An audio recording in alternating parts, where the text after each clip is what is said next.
Hello to all of our listeners out there. My name is Abby Bauer, and I'm an editor for Horde's Dairyman magazine.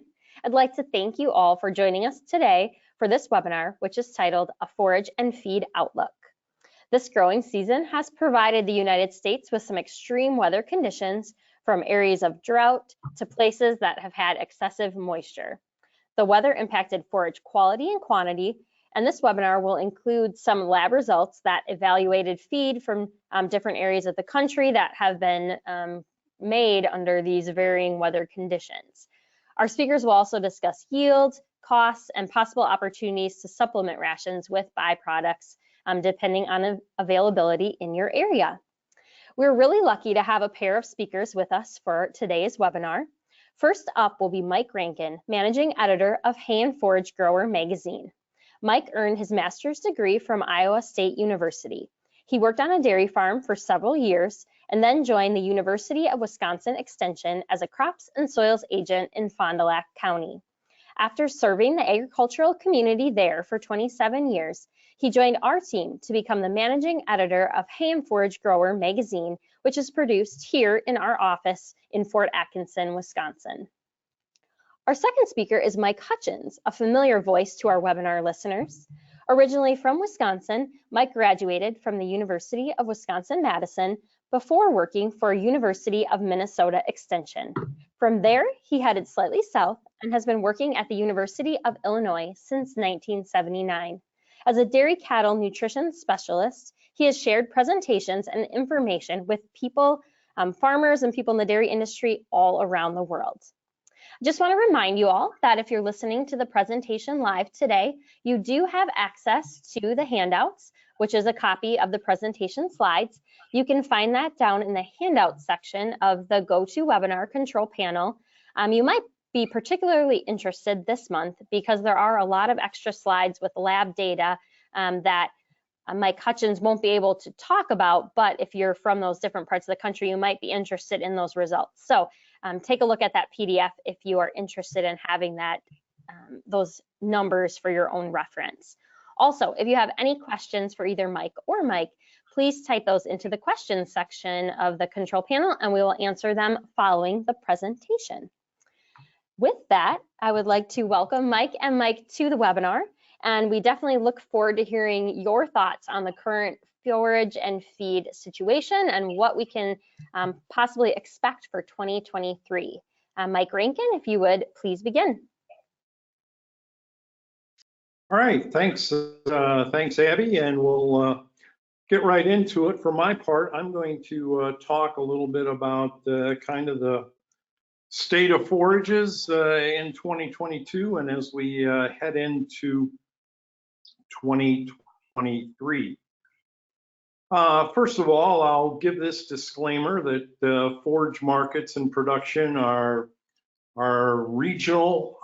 It's not like corn where you have like kind of a national market going on. In forages, depending upon how they're utilized, what's being grown, and what local inventories are, perhaps some of what I say here today won't necessarily apply exactly to the area that you're in. But as we look at 22 and ahead to 2023, in terms of what's up, virtually everything is up, from hay prices to commodity prices to transportation, you name it, and it's up. So that's just kind of the environment that we live in right now. And in some cases that's good, in some cases it's bad, but it's definitely going to impact you whether you produce forage or whether you buy forage. So let's look at the growing season a little bit here quickly. On the left there, you'll see June through August temperature rankings, and you can see, to no surprise, temperatures a little warmer than normal out west, but I would say this, not as warm as the previous year. If you remember last year, a good chunk of that western section was in the record warm category. And looking, and I should say overall, I think much of the United States was at least above average in terms of temperatures. Precipitation, again, areas where it's wet, especially down there in that southwest area where they don't get that much moisture anyway. But it looks to me like the big loser here was Nebraska. You can see it's much below average, nearly the whole state there. And then there's pockets other places as well. But overall, that's the temperature and precipitation for the chunk of the growing season. I always like to look at corn planting because I think it really sets the growing season up for either success or failure. As we look at 2022, we kind of moved over 90% corn planted sometime around the 1st of June.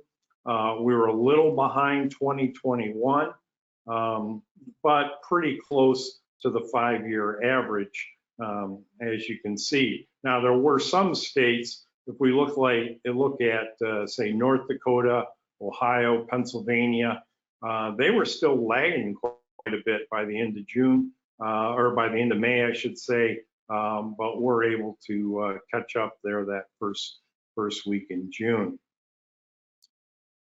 The drought monitor, as of August, the beginning of August, I like to look at the beginning of August because usually by then things are either made or they're not. And just comparing 21 to 22, a couple things you can see. Perhaps not as much drought up in the northwest part of the U.S. And I think the big shift this year was that drought in the upper plains in 21, which was really severe, kind of shifted down to the central and southern plains states. You can see Texas, Nebraska, those areas were all pretty dry along with Kansas. So that I think is the biggest difference in terms of drought in terms of 2022. Just a quick couple maps here of soil moisture. This was the one on the left is June 13th, and then the one on the right is August. So you can see how things have changed a little bit. You'll notice that by August, there was still a lot of good moisture there in that mid-south region, but still dry down in Texas and in Nebraska and of course west. But that's how the moisture situation at that point shook out. So let's shift gears here just a little bit. Take a look at May 1st hay stocks. They dropped again this year in 2022. Now we're not at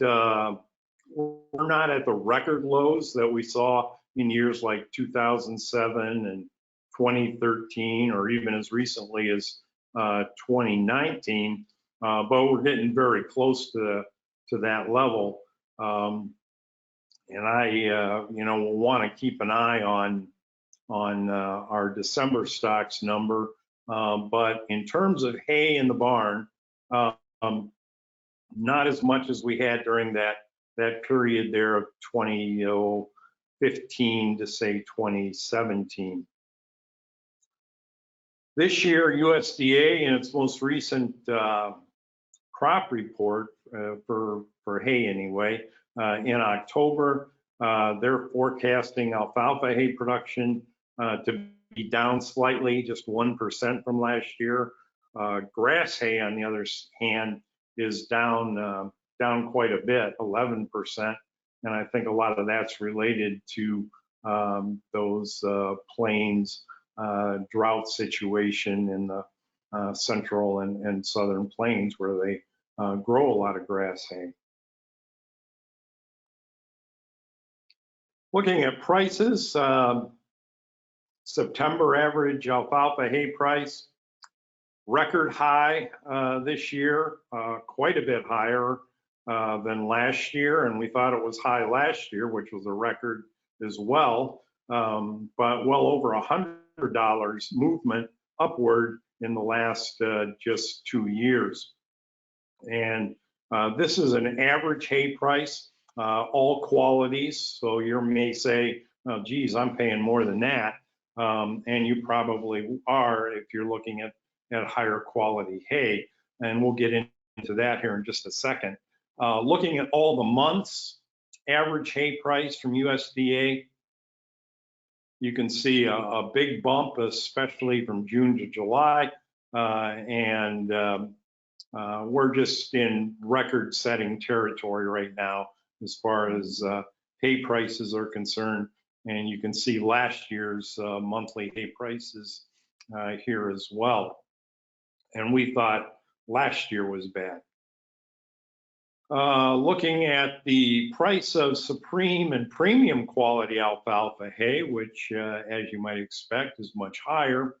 And this price is generated from the top 5 dairy states. And you can see the most recent price at $342. That set a record high just a month earlier, I think at $343. Everything points to high hay prices. Here's the most recent number again, just if you want to compare there at the bottom of that table, where it was a year ago at $250 a ton, and looking at those states that they monitor for premium and supreme quality alfalfa hay. One thing that I will say that is true this year is that the lowest hay prices have seemed to be in the Midwest states compared to farther west, but and even farther east. But the Midwest seems to have the lowest prices in terms of average price. There's really no reason to think hay prices won't stay high. Everything points to them staying high. Drought has become the norm out in many areas of the West. And it was true again this past year. It's going to take more than one above average year, I think, to bring them out of drought. So that's going to keep hay prices high, certainly in the Western United States. And even if you do have irrigation, water restrictions are severely limiting a lot of the Western production. Still some logistic challenges out there in terms of trying to get trucks and the cost of diesel. As long as commodity prices stay high, hay prices tend to follow commodities. And so that's another reason. We still have strong exports, especially to China, which I think the last time I figured it out, China is taking over 50% of our total exports, at least in terms of alfalfa hay. And production at this point is going to be down slightly this year. And again, I think we'll probably see some regional differences there and high input costs. So just making hay is going to cost more. So those are all reasons why I wouldn't expect hay prices to go down appreciably, at least in the short run. Just a graph here from cost inputs from USDA in Illinois, and these are fertilizers, and you can see a much bigger jump last year from 20 to 21 than what we're seeing from 21 to 22. In some cases, fertilizer prices have kind of at least leveled off a little bit. In some cases, maybe even have come down a little, depending upon what sources you're looking at.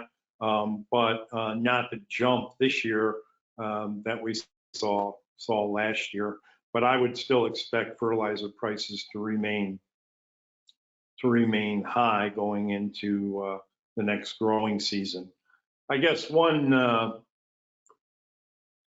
encouraging note is that forage seed supplies will be improved this year relative to last year. They didn't, I mentioned they didn't have that extreme heat out there in the West where a lot of our forage seed gets produced.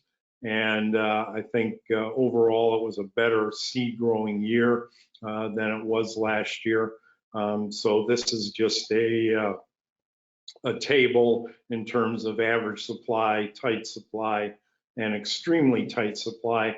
I would just note in that extremely tight supply category that the sorghums show up there, both sorghum Sudan grass, even pearl millet. A lot of these are getting used more frequently on dairy farms across the U.S. as summer annuals. So if that's in your program, you may want to talk to your seed supplier and see where those stand. But by and large, a better forage seed outlook than what we had last year. So a few weeks ago, we ran a survey in eHay Weekly, our email newsletter, to see where people thought their forage inventory was going into winter. And by and large, you know, it looked like not too bad. About 3/4 thought it was adequate or better. And then we had that quarter there that's in the fair to poor category, or roughly a quarter. And, you know, I would guess that maybe some of those were in those plain states or out west. But not too bad in terms of inventory. Similar survey again a couple weeks ago, looking at forage quality, and they're comparing it to last year.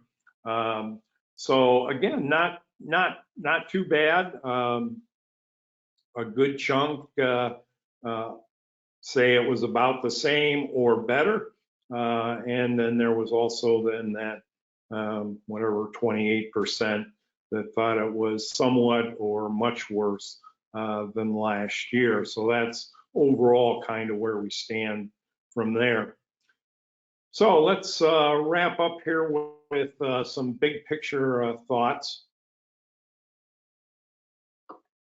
First of all, forage is going to remain expensive to both purchase and produce in the short to midterm.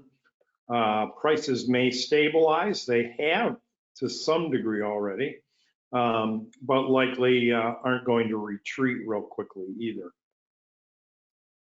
Push the pencil on production inputs. We went through this last year. Legume and manure nutrients more valuable than they've ever been.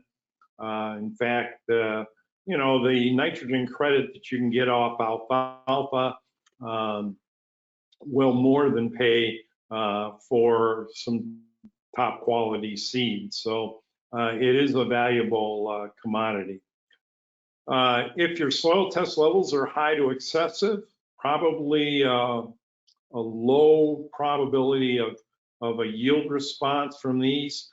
Again, we talked about this last year, and we can't just keep talking about it. This is a good strategy to get you through, but at some point in time, you know, you're going to have to pay the piper, because those nutrients are going to continue to deplete in the soil if you don't. Nitrogen is always a good buy on grass crops, corn crops, if you need it. So I know it's expensive, but it's going to be more expensive not to put it on. Pre-order and prepay this year, just like last year if you can. I don't think it'll be as big a deal in terms of inventory this year, but in terms of price, you know, if you can buy it during the slow period, it's usually a little cheaper than during the heat of spring planting. Higher fuel costs are going to impact all forage production activities. I think that goes probably without saying. And forage inventories and quality are going to vary, again, by region and by state. That's certainly true this year, and it's true probably every year. Water out west is a huge concern. Even if you have irrigation, it doesn't help if you can't get water. And a lot of the areas out west are being cut off. You've probably seen the news reports on Lake Mead and the Colorado River. So depending upon where you are out west, water is the big issue. USDA forecasts alfalfa and alfalfa grass production to be down 1%. But we won't know those official numbers until the January report. But at this point, I would expect at least at best the same, probably lower. And again, watch for that December 1 hay stocks report. Hay exports are trending slightly ahead of 21. And again, China is our big player there. If something would happen in our relations to China, and that could be a big issue in terms of alfalfa exports. Both the dairy and beef herds really aren't growing that much or very fast, or decreasing very fast, and that could be bearish for hay prices if production of hay does make a comeback in 23. There continues to be a lot of interest in winter and summer annual forage crop systems. Wide variation in what's planted. I would just mention, this would be the kind of forage I for sure would forage test and have a storage strategy. Whether this continues or not will be really interesting to see, because of the variability, because of the performance in different environments, a dry year versus a wet year versus a cool year versus a hot year. Whether this will work out long term, I still have some questions. And corn silage inventories do look to be adequate in the Midwest. I think most of the states had pretty good years. I know here in Wisconsin, I think we'll probably have a record corn year. So thanks very much. It's a real pleasure and honor to come back to the Hordes webinar. We have a rich history with Hordes with that as well, and of course joining with Mike Rankin. We jokingly call ourselves the M&M show, and that's how sweet it is. But let's move on. That's enough humor for today, and we'll move on looking at my phase of the program, looking at forage quality. And so we will be moving here hopefully in just a minute, and certainly we can see that today's program, my 25 minutes, we're going to talk about forage quality, a little bit about corn soybean outlook, byproduct feeds, and then increasing costs and some solutions on the farm. It's interesting that a lot of you said feed costs are going to go up. It's interesting because I would have probably voted for don't know, but maybe staying the same, because Mike Rankin, 50-60% of my rations are going to be forages. And if those stay static, then I'm not sure we're going to see big changes. But let's move on here and see what we can come up with. Okay, we are playing. Here's a fun PowerPoint looking at forage quality out here in our program, and you can see that these are the numbers we'll talk about. Particle size, not today, but that's really key in fragility. I love that term. Fragility simply says how strong is that fiber itself. A good example is, let's say a pound of straw NDF versus straw of BMR corn silage. I think most of us say they have a different fragility there. And there are the other factors that are very important here today. Starch and sugar could be entered in that same block over here, and of course, starch digestibility.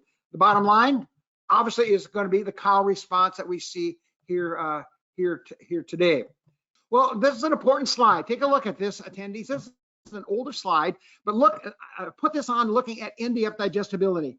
I think for forage quality, this is the key number. And you can see based on 141,000 samples, what you want to see is what? notice how they change. You want to be on the right side. And you can see that some of these have very distinct peaks, which means less variation. Take a look at that blue one, because that's important. Mike referred to it as well. That's your small grain, your cover crops. And look at the range we've got there. Some of that is going to be equal to corn silage. Some of it is going to be equal to straw. And that's probably what it is.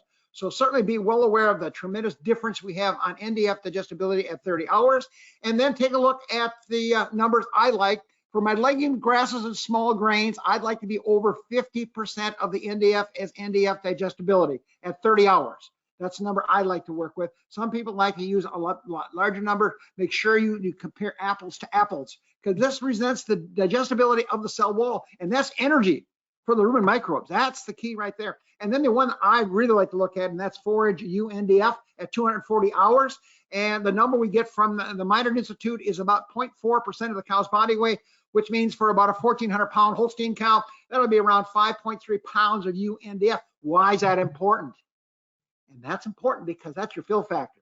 And we just worked with the herd last week in which they were feeding too much straw, and therefore they could not get the intakes on their animals they wanted to get the performance they needed. And that's because they had too much UNDF in the feeding program. And that's when you want it, you and your nutritionist wants to calculate, because again, if it's too low, then we don't have good rumen function going on in these cows. Well, let's take a look at some of these numbers for this year. This is 2022 data. This comes from Dairyland Labs, and basically what they gave me is 2020. This is the corn silage crop, 27,000 samples, and you can see that really it didn't change much. It's good corn silage, no question about it. Moisture looks good. Look at the starch content, 34% here in Illinois. If you don't get 35% on your corn silage, you're not a good corn grower, Mike Rankin. We'll leave it at that. So you can see not a lot of change here. Good forage quality. Let's take a look at here. This one has the BMR on the right side. And again, no big surprises. Again, now you see a 3-year average there along with this year. You can compare this to, and you can see again, a really nice 7-unit increase in terms of TDN, or I should say NDF digestibility, just what you expect to see. So how does your BMRs look like? A lot of it being raised now here in the US. Notice the starch content tends to be a bit lower. That's true this year, and it was true last, and over the 5-year average as well. Certainly good benchmarks to take a look at here on corn silage. Here is your alfalfa haylage, 18,000 samples in the Dairyland Lab. And again, look at that bottom line, RFQ. That's a powerful number because it brings in NDF digestibility, dry matter intake using the Wisconsin equation, 162. That's a beautiful number. That's a sweet number. And we say for my high producing cows, I want to be over 150. And so on average, this alfalfa haylage is going to feed well for us. And again, not a lot of movement there. If you look at it, maybe nothing significant there as far as that goes. Small shifts in a little higher TDN or NDF digestibility, a little bit lower on UNDF. So good quality forages. Now we're going to change a little bit. And here's your haylage one, same kind of situation, good quality. That means this is defined by the person sending the sample. We probably have some grass in here along with some of our legumes and clovers. Now we're going to switch to another section, and this is sent to us by John Geezer coming from Rock River Lab. And we're going to show you a lot of data. And we're not going to go through it. We went through the last one. Some of you will smile and say, gee, was that in depth, Hutjens? Well, if that was in depth, this is not in depth. We're going to go a little bit quicker, and you'll see lots of comments here. And these are from Dr. Geezer from the University of Wisconsin, and I left his comments there as well. So let's take a look what this data is, because now we got the regional data. And for some of us, that'll be very important. And that's why Abby's told you probably want to print this off if you want to see what are we having in the West, the Midwest, and the East, and in some cases, Texas as well, to see how do I fit in. So here's what it's going to look like. This one is the only data we have on what I call cover crops. It's a huge issue now. We're being paid Illinois small amounts of dollars to put cover crops in, and not only do our dairy farmers and beef guys are putting it in, but our corn and soybean guys are as well because of conservation and runoff control as well. And this is winter wheat, or I should say winter. This is wheat silage from this last year. And what do you want to see? You'll see in most of these slides, you're going to have the nutrients on the right side. So this one, you can see NDF, crude protein, TDN, and you can kind of see the difference between 21, 22. And the middle vertical line, My understanding is that is the average. And then if you look at the lines to the left or the right, that is one standard deviation. It gives you a little idea of the variation. Take a look at the crude protein. Do you notice there's two phases here, folks?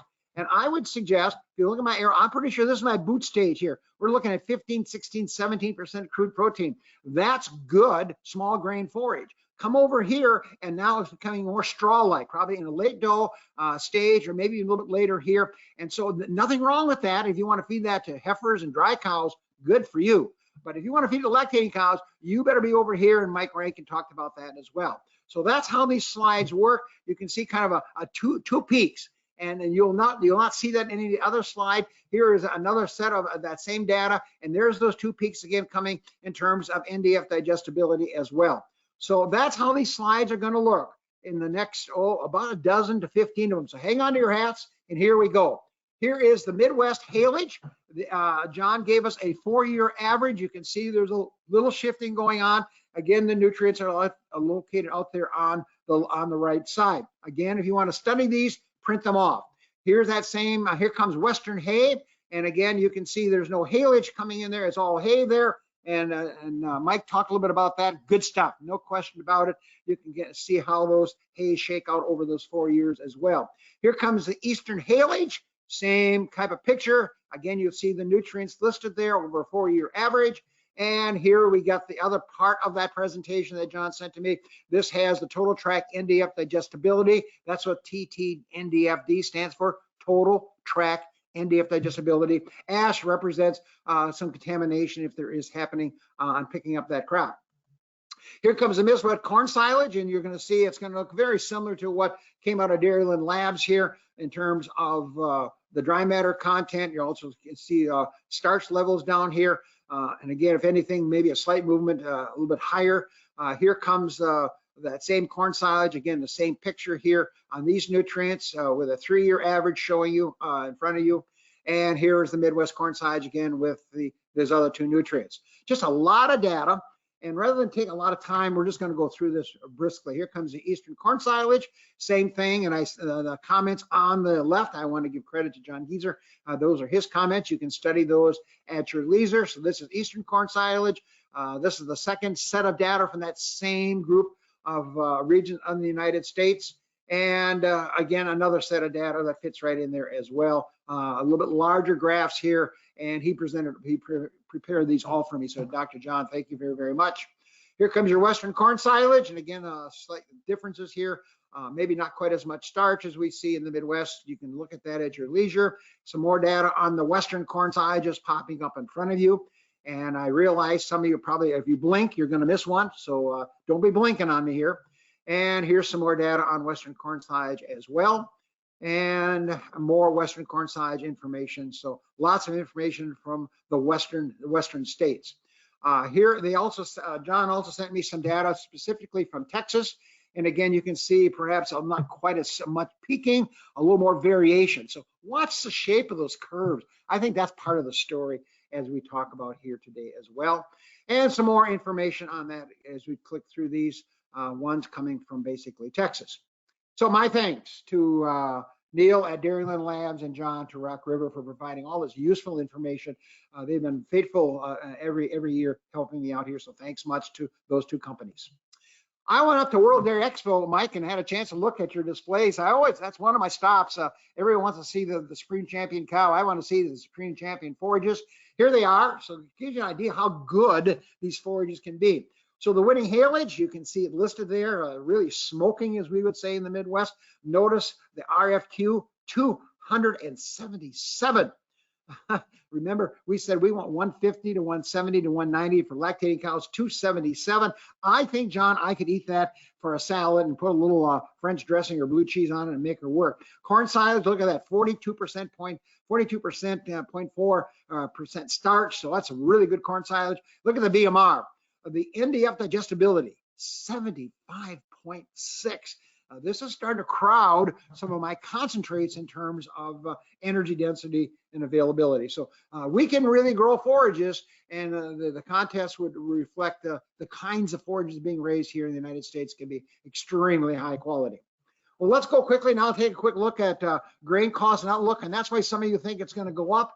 And certainly these are typical type prices. For sake of time, I won't read them to you. Corn has dropped in the last couple of days, about 10 to 15 cents a bushel. So every day it changes. It even makes our local news station here. Beans stay pretty static. Bean meal sits fairly close to that soybean there, although oil is very valuable now from soybeans, and it carries a lot of the value of a bushel of beans. We already talked about hay quality and distillers grains, and these byproduct feeds really track, as you'll see here in just a minute, with corn soybean values as well. What does the outlook look like? Here is your October 2022 predicted yield, 172 bushels per acre. November came out 2 days ago and went up 0.4 of a bushel, had no impact or very little impact on the market. However, if you want to look at the bottom line there, you can see we're down about 5 bushels to the acre. That's huge. That's a huge drop off, but still 172 is not too bad. We look at soybeans, same thing here. You can see we're going to average pretty close to 50 bushels per acre. You can see that it went down slightly between September to October. Again, the other one just came out, it was at 50.2 would be the estimation on that. And those numbers just keep changing, and I can't keep up with my PowerPoints. Again, you can see we're off by about 2 bushels per acre compared to 21-22, and the soybeans are a little more forgiving when we get in some of these drier time periods of development. So here comes the wild cards, just the same thing as in terms of this corn and soybean. We all know that the world grain supplies are really looking at Ukraine and Russia, what's happening over there. Inflation and strong US dollar, but again, if you've been watching the marketplace, the US dollar dropped 2 or 3% in the last couple of days. So that makes our grains a little bit more price competitive here. As Mike pointed out, the final yield comes prediction to be January 23, and usually those yields drop down, although in November they went up slightly. So USDA does their thing. What about our colleagues down in Brazil and Argentina? Brazil looks like they're going to be sitting on a big crop.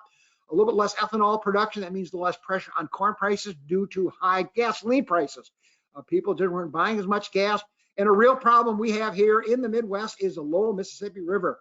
They cannot load their barges to the capacity they would like to, or they're just not floating them as frequently down the river, and that's a problem. And China is a wild card on this one here because they are looking to South America, to other sources of soybeans, especially to purchase, because they're nervous about us, and Mike covered that one pretty well in his discussion.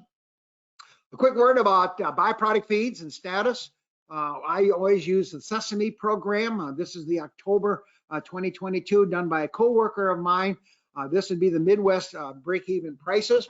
If you're in red, that means you're not stealing it. It's not a good buy. And so shell corn is not a good buy. Now, if some of you are listening, that $2.53 a ton, that is $7.08 a bushel. It's a little bit less than that right now. That break-even price is $6.64. We're not there yet. So it just gives you a little bit of feel of how close we are in terms of price on a per hundredweight. And this is the short ton for our European people. This is not the long ton. You can see soybean meal pretty much a break even. The superstar happens to be corn silage. You can see again that it's a really good deal, and that's why it's very popular here in the U.S. I think even California people are really starting to feed corn silage out there with the high price hay. You can see the break-even price and the current prices. Mike gave you a nice overview on that. Heat treated soybean meal looks as a good buy because I use the Sesame program in which you can look at the value of lysine methionine. So if you get an improvement in RUP, then this program picks it right on up, and you can see the other two listed there as well. We then take a look at the byproduct feeds, and the only good news, I guess, is distillers grains. You can see that that's the only one that's really a good buy here. Corn gluten is green, but not by much. I can remember back when distillers grains was $150, $160 a ton. We're well aware now distillers grains, they are taking out at least half, if not 2/3 of the oil. Those companies discovered that if they can pull that oil out of there, that means they can sell that for biodiesel. And of course, biodiesel, if you see the price of diesel, everybody's complaining about that. Obviously, they're going to be doing that. So eyes wide open. All distillers grains are no longer are equal. So be well aware what your company is doing. And usually these other ones would be stars as well. And look at soy oats, fuzzy cottonseed, wheat midds. You're not stealing any of those as far as that goes at this point. Soy hulls is pretty close, but not bad, not bad. Remember this, if you need to buy NDF, these are good alternative choices. I thought I would also show you the 3 different regions. My colleague does 6 regions. I picked out the Midwest. You saw them earlier, the Northeast and the West. And the point is exactly what Mike has said earlier. It's all regional driven. Those colleagues out West just get hammered. You can see every one of their prices. And at a meeting 2 weeks ago, they were saying corn silage was selling for over $90 a ton wet. So you can see this is what Sesame came up with here. And so there are regional differences. You can see those of us in the Midwest were really pretty fortunate because we do have, not only do we have lower forage prices, Mike, but and colleagues, but we also have some other cheaper prices as well. Fuzzy cottonseed is a real challenge because West Texas was really dry. Mike pointed that out. And that's most of that cotton is not irrigated, so they have some really low levels of cotton out there. And some of you are watching the national news, at least the one on CBS, that was highlighted on their national news last week, interviewing farmers out there that just basically weren't harvesting anything at this stage of the game. To top that all off, there's some people down in other cotton grower areas of the United States discovered that corn and soybeans can make them more money per acre. So there's some shifting out for that reason as well. And then, of course, oil will also compete with fiber as a fiber source as far as the pricing of the fuzzy cottonseed. So I think we're going to see pretty strong prices on fuzzy cottonseed for the rest of the year as well. So let's wrap up. I've got about 7 minutes left and say, okay, that's all history. We're not going to make any more corn silage. We're not going to grow any more hay, Mike. What should I be looking for on my farm? How can I fine tune what I have on my farm? So I think these are my 6 take-home messages if we had a webinar for a group of dairy farmers. And certainly that is looking at these factors. And we're going to discuss most of them here. So rather than spend and read these to you, since most of you online can read the King's English, there it is. Just got this data 2 weeks ago from Alltech. This looks at some corn silage samples here in the United States looking at mycotoxin. So always be aware of that. And in fact, some farmers now, if you look at the Horde survey, about 24% of the readers routinely put in mycotoxin binders, although that's not illegal. According to FDA, they are putting those products in to tie up any potential risk of mycotoxins coming in from wet feed ingredients, byproduct feeds, or from forages as far as that goes. You can see what they found over there on the left side. In the middle is the average level. Some of these are quite high, as you can see. Some of you may wonder, well, where did these 200 samples come from? And the Alltech people shared this table with me. You can see fairly heavily coming from the Midwest, Ohio area there, and Michigan. And so I'm not sure that's good news or bad news or bias, but at least that's where these samples are coming from that you saw there just a bit earlier. I went back to the Rock River Labs website and said, well, what are your cut points? These are the levels in the total ration dry matter for dairy cows. And so you can read those different, those 6 different mycotoxins that you can find in various feedstuffs here. Remember, this is total ration dry matter. FDA really monitors, control the aflatoxin because it's a carcinogen, and you cannot sell that milk if the milk, the cows excrete about 1 or 2% of this mycotoxin into the milk. So it's 0.5 parts per billion in the milk. If it's that high, then that milk no longer can be used for human consumption at this point. Be very careful of the chart. Remember, there is parts per billion with the B as in Bravo, and the bottom is parts per million, M as in Mike. And so be sure you are using the right levels in the analysis program. What about farmers that are cut back on milk production? I think that's bad news. And we have dairymen in Illinois doing that as we speak. They're saying we're just not going to feed them as well. Remember, number one, you only set the lactation curve at peak milk, and you only get one chance nowadays. Back in the old days, you had BST. We don't have that. They do have that in Brazil and South Africa, but we don't have it here in the United States. And as a result, you only set that curve once, and that means you're stuck with that lactation curve for the next 300 days of milk production. We all know high producing cows are most efficient and are most profitable. So don't hammer, don't restrict, don't penalize my good cows. And I never give up milk. Why do you say that, Mike? Well, look at the numbers here.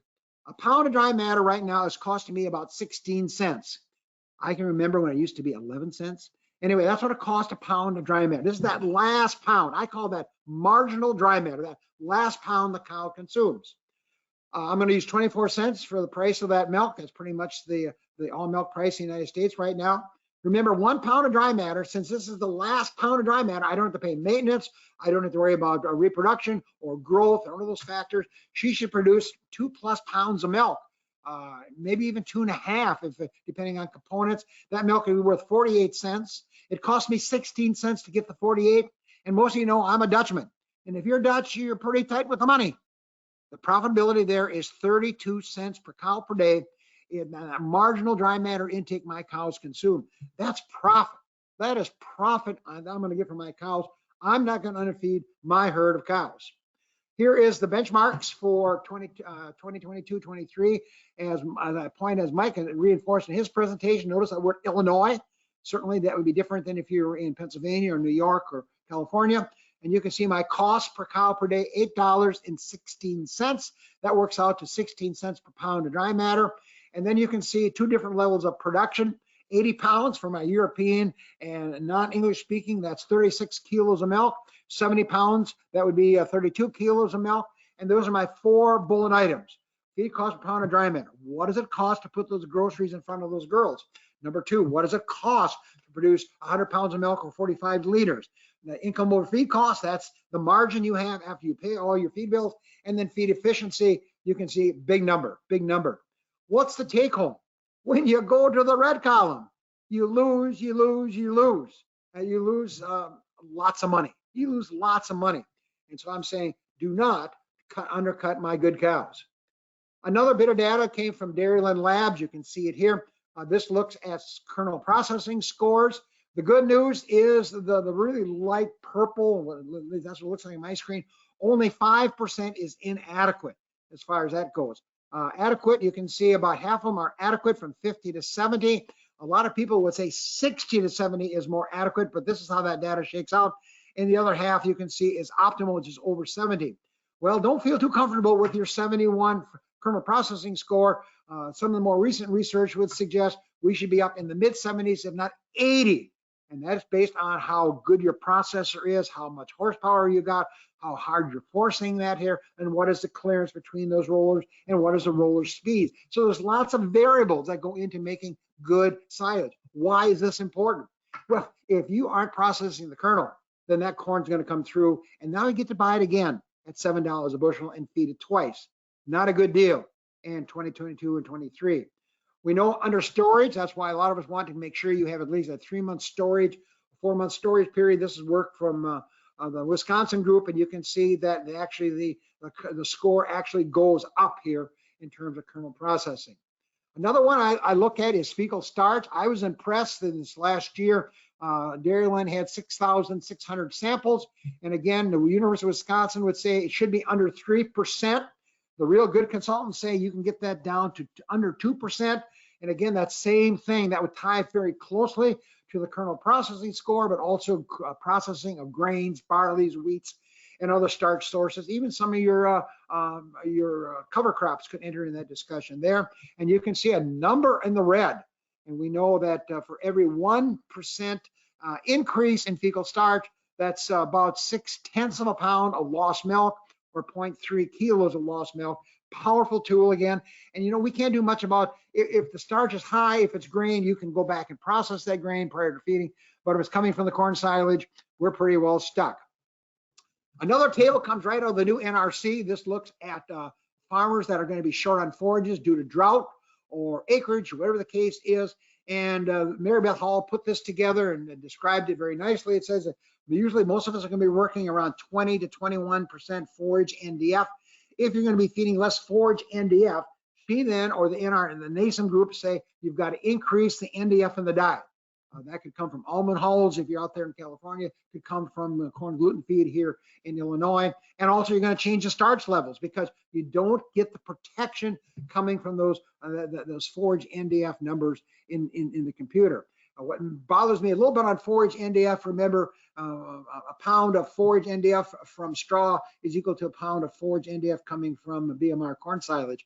So again, just eyes wide open, especially on particle size becomes a big factor. Here comes your feed efficiency. This is an old story now. We're excited to see that even researchers report that in the research studies now. And those of you can see on pounds and kilos, this gives me a good idea to see how well your cows are taking this variable valuable input, feed input, and converting it over to milk.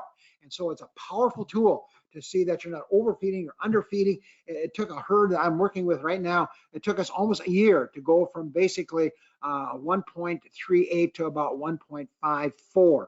And it just took time for that herd to get in there. Why do I want to emphasize that? Because it gives that nice relationship in groups of cows, and there's money on the table. If you take a look at this, and my little arrow key is right there. Most of my herds are going to be between, in Illinois, 1.4 to 1.5. This is all cows, high cows, heifers, mid, late lactation cows. And you can see that if they're keeping the milk constant at 70 pounds, if I can get by with less dry matter intake, and in that you can see that I am going to have an extra 54 cents profit per cow per day. Guys and gals, that's big, big, big numbers.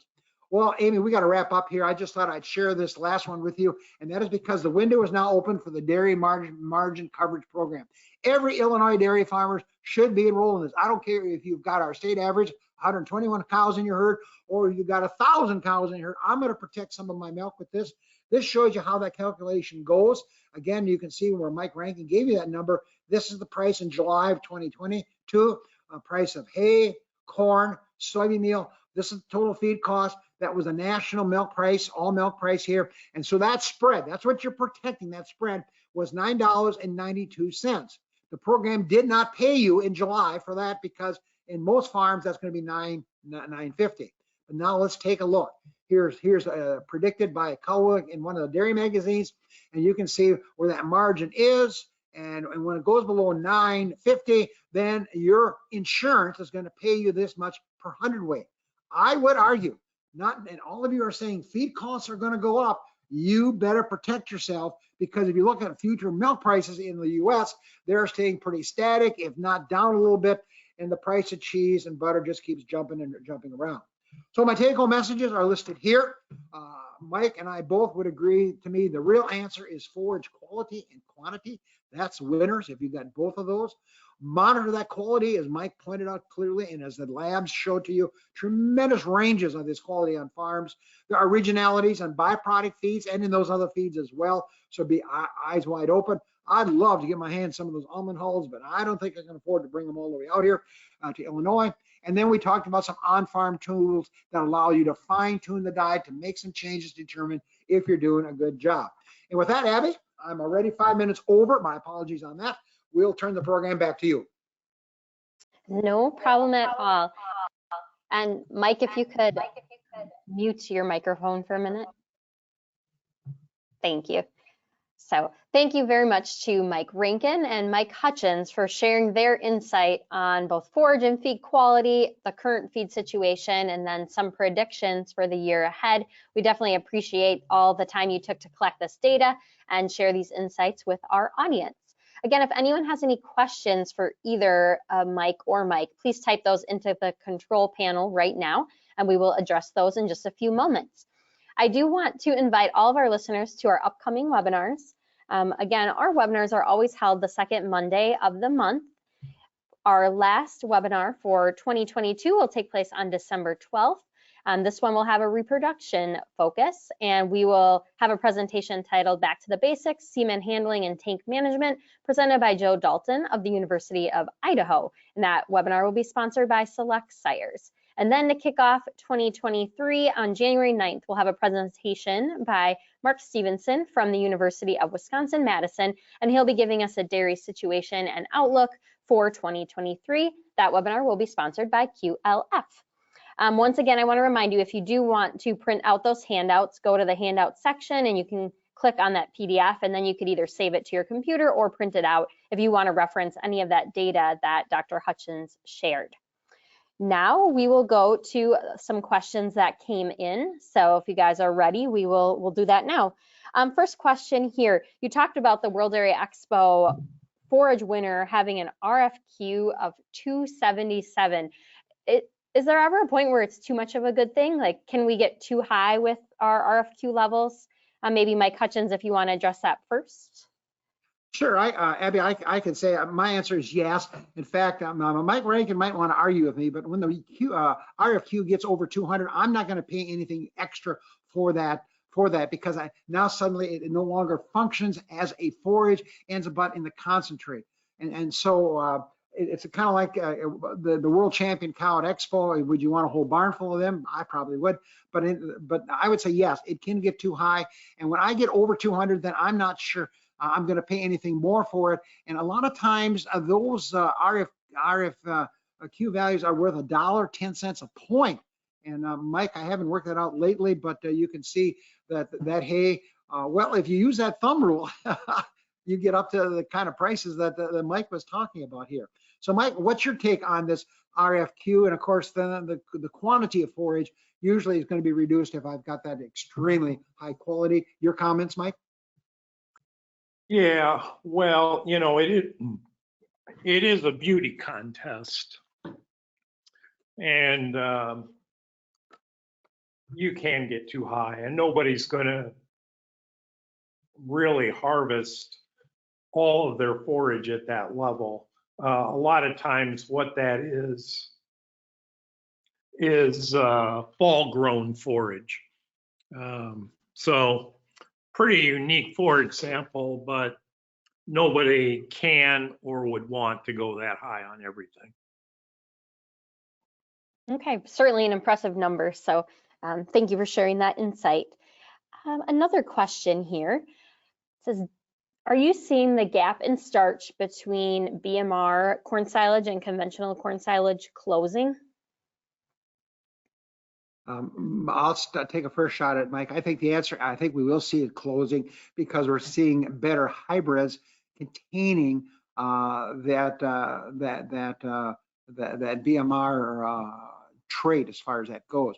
So I think companies are going to be getting, we're going to see that closing at this point. I'm impressed that over the last 3 years of looking at that data coming out of Dairyland Labs, it has stayed pretty flat as far as that goes as well. We, however, do have BMR corn silages in Illinois. They will approach 36, 37. So the data says there's a slight drag on starch, but I think that's going to keep getting small as those companies increase the hybrids they're using. Mike, your comment on that? I think that'll be true as well. I think you probably, if you didn't notice, the newest BMRs coming out of Corteva are primarily BM1s, which tend to be a little higher in starch anyway, I think. You know, you can raise the NDF digestibility, or you can raise the starch. And I think what we're going to see is more starch in some of these BMRs as the years roll on. And Abby, I think an additional comment to Mike's would be that the yield drag, and that is not captured in the data here because there's no way the labs can capture that, but that continues to be a question on yield drag. I know F. Thomas has said typically 8 or 9% is fairly common, but again, I think some of the newer hybrids will hopefully overcome that one as well. But the research on transition cows on BMR is truly impressive. And that shouldn't surprise our listeners because if you look at the UNDF, there is a 2-unit decline in BMR. And so it simply says these dry cows, close up and fresh cows, where dry matter limitations can be a real factor, the BMR can really play nicely into that wheelhouse. Very good, thank you. Another question here, you know, what if someone just didn't have the feed inventory and they need to feed this year's corn silage sooner than the preferred letting it ferment for a few months? We'll start with you, Mike Hutjens. Just what would be your recommendations on how to utilize that new corn silage if you need to feed it, you know, now versus waiting until after the first of the year? Well, that's a great question. It's a very applied one. And the answer is, it is what it is. In fact, a couple of years ago, when we hit some drought conditions, guys were feeding green corn silage, chopping it as green chop, you know, because they ran out 2 weeks 3 weeks before the crop was going to be harvested as far as that goes. We did see some digestive challenges there with those cows, a little bit difference in dry matter intake as well, but you're just going to go have and feed it and just recognize that we're not going to get the same starch availability or starch rate of fermentation in the rumen. And so if you can correct those, how do you correct those? Well, you correct those by adjusting perhaps the particle size of the corn grain, if that happens to be your source, or your barley grain to go with it as far as that goes. And so there's not much you can do about that. Now there's a new corn on the market that doesn't require that 30, 60, 90 days of fermentation period, and that's based work coming out of Wisconsin and some of the lab analysis there. And so there's some new hybrids that don't require that. And so not much I can do about that right now because we're not growing any corn size, but something to think about perhaps in another year. If you think you're going to be running short on corn size, you may want to have some of that hybrid or that variety put in your field. All right, and this may tie in, someone's asking about corn with the enogen or trait in it. Would this help us much in times of high grain prices? Comments on that? Well, I looked at the data on enogen, and basically that's the variety that, and I think that's the only company that has it out there. This enogen has an amylase in it. This was primarily developed for the production of ethanol, and they could get more ethanol production coming out of the corn as far as that goes. And then the beef people start feeding and said, hey, this is feeding well for us as well. Remember, these are high starch diets as well. So certainly the enogen product, I think, would allow us to shorten that gap, which means the data we showed from the University of Wisconsin we could short circuit that one just a little bit by going with that there. I'm not sure it's going to cut back on the amount of starch I'm feeding though, as long as it's fermentable. And we can these huge arguments if you want, but I want about 70% of my starch in the diet fermented in the rumen to produce rumen volatile fatty acids as energy and amino acids as far as a high quality bacterial protein. And so certainly I think the enogen will fill the need of getting there quicker from that aspect there in terms. There's more research being done by companies looking at enzymes going into the corn products. We know there are enzymes going into poultry and swine. Some of those are phytases for phosphorus. We're going to see some of that also perhaps on the starch side as well to see if our cows can figure it out. Very good. Any comments on that, Mike Rankin? No, other than there's also some new inoculants on the market, or will be on the market, that will help speed that front end fermentation. I'm not sure how much they help on the starch side, but in terms of getting the product stable more quickly, those might be of value too. Very good. Well, thank you all for your insightful questions that you had today. Would like to once again thank Mike and Mike for collecting all this data and sharing a timely presentation with our audience. Again, if you enjoyed this webinar, we hope that you'll make plans to join us for one of our future shows. In December, we'll be talking about semen handling and tank management, and then in January, we'll have a more high-level overview of the dairy situation, outlook, and milk price speculation for 2023. And then I also would like to thank our webinar producer, Michaela King, who is in the room with me today. And then as always, I want to thank all of our listeners for joining. We really appreciate you taking time out of your busy schedules to attend our webinars. And I hope that you were able to capture some useful information that you can utilize on your farm or with the farmers you work with. So as we approach the Thanksgiving holiday here in the US, and it's a great time to be thankful for all the people that help us here on our team at Hord's Dairymen and who work out in the field on farms and with farmers each and every day. So thank you to all of you for what you do.